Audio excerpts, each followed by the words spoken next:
Chapter 2. Mr. Ages.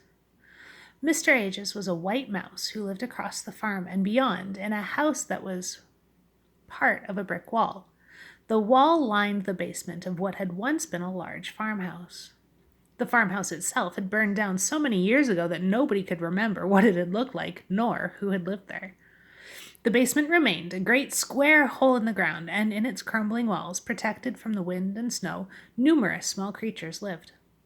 In the summer, there were snakes, dangerous to Mrs. Frisby, but there was no need to worry about them in winter. Just the same, it was a long, hard journey and could be risky unless she was extremely cautious. It was so far, in fact, that Mrs. Frisby would not ordinarily have set out so late in the day, for fear that the dark would catch her before she got back.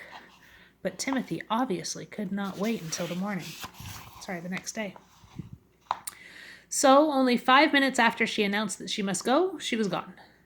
If she had been able to follow her nose, that is, to take the shortest route to where Mr. Ages lived, her journey would have been easy enough.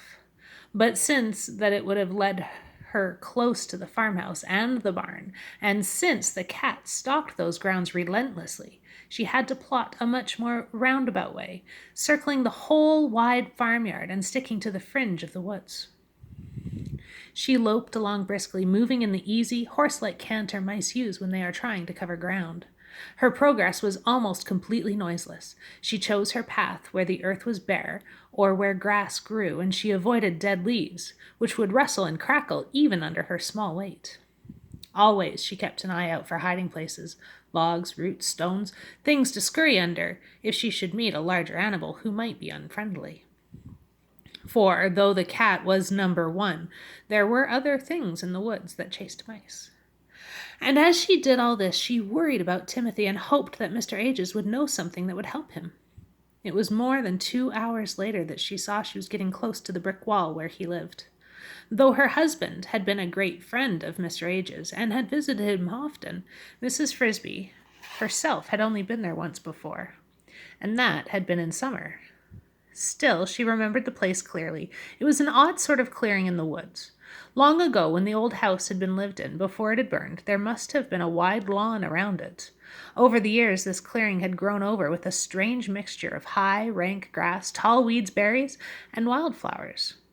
In the summer, it was a wild and beautiful place, bright with blooms and full of the smell of blackberry blossoms and purple clover.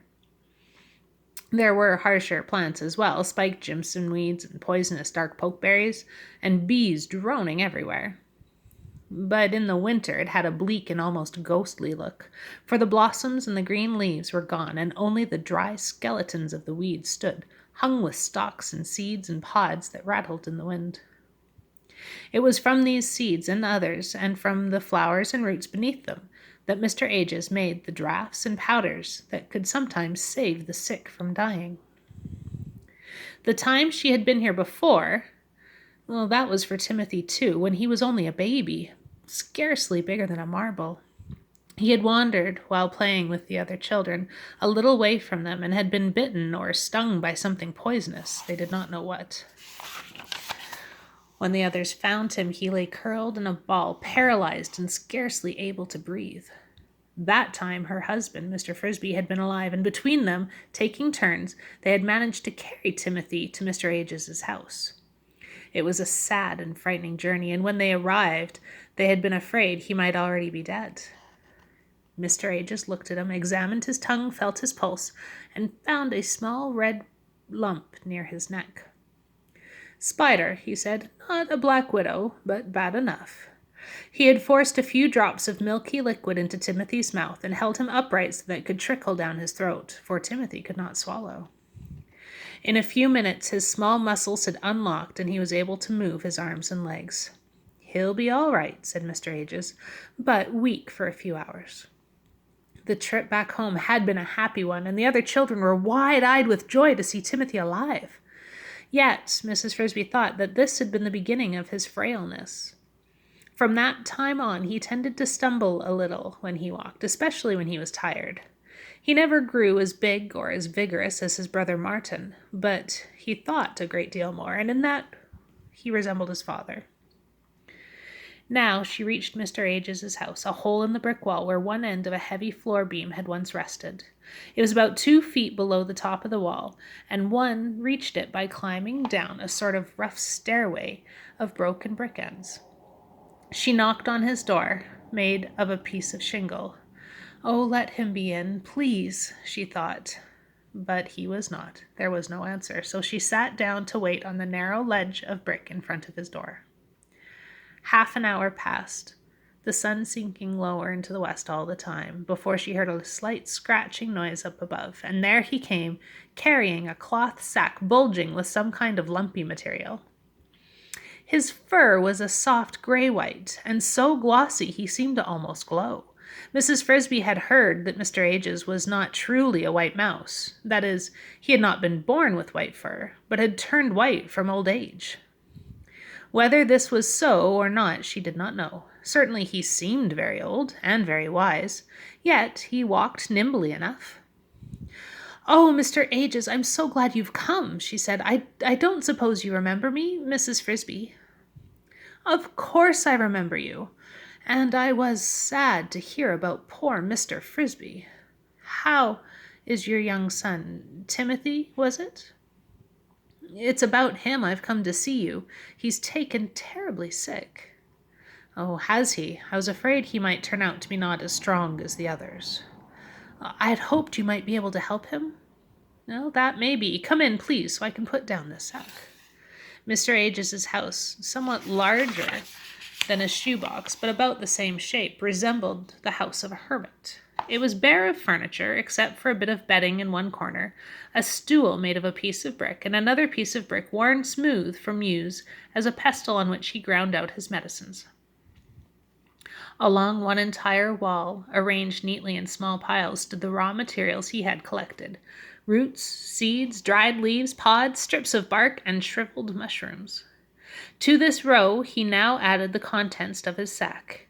It held a number of small plants, all of them the same kind, with stringy roots and dark veined green leaves that looked like mint. "Pipsissewa," said Mr. Ages. "Botanically, Chimaphila umbellata. It stays green all winter and makes a very useful spring tonic. Most people use only the leaves, but I have found the roots even more effective." He arranged the plants in an orderly pile. "But that's not what you're here for. What's wrong with young Timothy?" "Oh, he has a very high fever. He's delirious. I don't know what to do." "How high?" "So high he feels burning hot to the touch, runs with perspiration, and yet he shivers with cold at the same time." "Oh, keep him wrapped up in a blanket." "I do. And his pulse?" "So fast you cannot tell one heartbeat from the next." "His tongue?" "So coated that it looks purple." "And how does he breathe?" "He breathes very rapidly, and the air rasps in his chest. He said at first that he could not get his breath." "But he does not cough?" "No." "He has pneumonia," said Mr. Ages. "I have some medicine that will help him, but the most important thing is to keep him warm, and he must stay in bed." He went to the back of his house, and from a ledge, formed by a projecting brick, he took 3 packets of medicine, powders neatly wrapped in white paper. "Give him one of these tonight. Mix it in water and make him drink it. If he is still delirious, hold his nose and pour it down his throat. Give him the second one tomorrow morning, and the third the next morning." Mrs. Frisby took the packages. "Will he get better?" she asked, dreading to hear the answer. "He will get better this time. His fever will be less on the second day and gone the third, after he has taken all the medicine. That does not mean he will have recovered. His lungs will still be terribly weak and sensitive.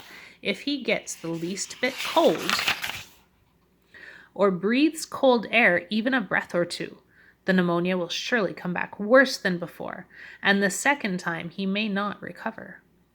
This will be true for at least 3 weeks, and more likely a month." And after that?" "No, even after that he should be careful, though we may hope by then the weather will be warmer." By now the sun was getting low in the west, setting into the high mountains beyond the woods. Mrs. Frisby thanked Mr. Ages and set out for home as quickly as she could go.